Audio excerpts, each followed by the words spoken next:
Carilah bahagia di dalam rimba dan belukan, di lembah dan di bukit-bukit, di kebun dan di kayu-kayu, di daun yang hijau dan bunga yang mekar, di danau dan di sungai yang mengalir.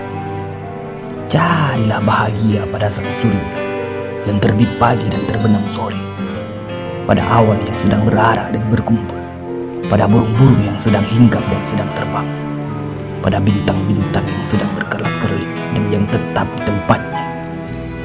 Carilah bunga di dekat rumahmu, di bandaranya yang baru dibikin, di barisan tanamannya yang baru diatur. Carilah di pinggir sungai sambil terbang, di puncak-puncak bukit yang didaki dengan payah ke dalam lurah yang dituruni.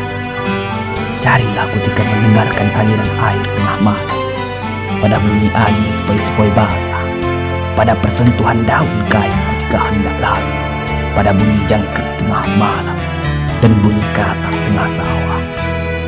Dalam yang semua saya sebutkan itu tersimpanlah bahagia yang sejati, yang indah, mulia, murni, sakti yang menyuruh paham menjalar, menyuruh perasaan menjalar ke dalam keindahan, kehidupan hati yang telah mati, mendatangkan ketentraman yang sejati di dalam lapangan hayat.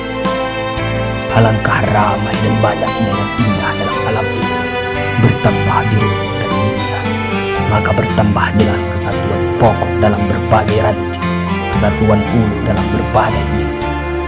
Alangkah miskinnya hidup ini, kalau mata terkembang tapi tak melihat, telinga terdandan tapi tak mendengar. Alangkah payahnya menggesek erbab di telinga kerbau.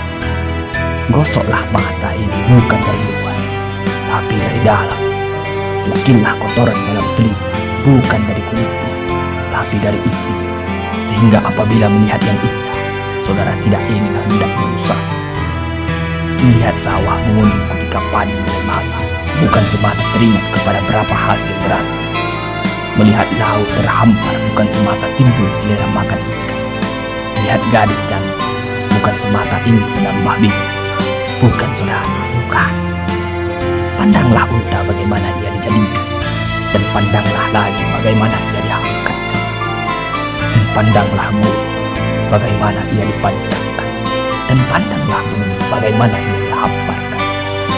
Kalau saudara hendak mengetahui rahasia kebenaran, ingatlah bahwa usia manusia bukanlah disandarkan pada bilangan tahun ia hidup. Kekayaan manusia bukanlah ukuran gedung dan mobil. Nilai umur dan nilai hidup ditentukan oleh halus kasarnya perasaan. Melihat keindahan-keindahan yang ada di sekeliling kita, tergetarkah hati atau membatukah hati melihat bunga kembang, mendengar perkutut berbunyi, dan angin sayu mendayung, bengawan mengalir, dan gunung menjulang langit, dan asap mengumpul naik, bukit mewajah hijau, dan laut dalam membiru. Adakah terjadi soal jawab antara hati saudara, keindahan itu atau diam sajakah? Itu adalah pintu-pintu belakang. Itu adalah rumus-rumus belakang dari sesuatu yang ada di belakang, yaitu keindahan yang mutlak, keindahan yang abadi, keindahan yang azali. Mengapa kita insan ini tidak memperhatikan keindahan yang tersimpan dalam alam, tetapi sudi mencari cacatnya? Mengapa kita tidak memperhatikan keindahan yang memenuhi segenap ruhani dan jasmani kita sendiri, dan hanya mencari aib dan celah orang lain? Mengapa? Mengapa kita hanya hendak memperkatakan keburukan niat orang, hasad dan dengki, tipu dan daya? Sempitkah dunia ini untuk tempat orang menunjukkan bakti kepada Tuhan? Bacalah susunan syair yang indah-indah, tentu timbul keinginan hendak memuji penyusunnya.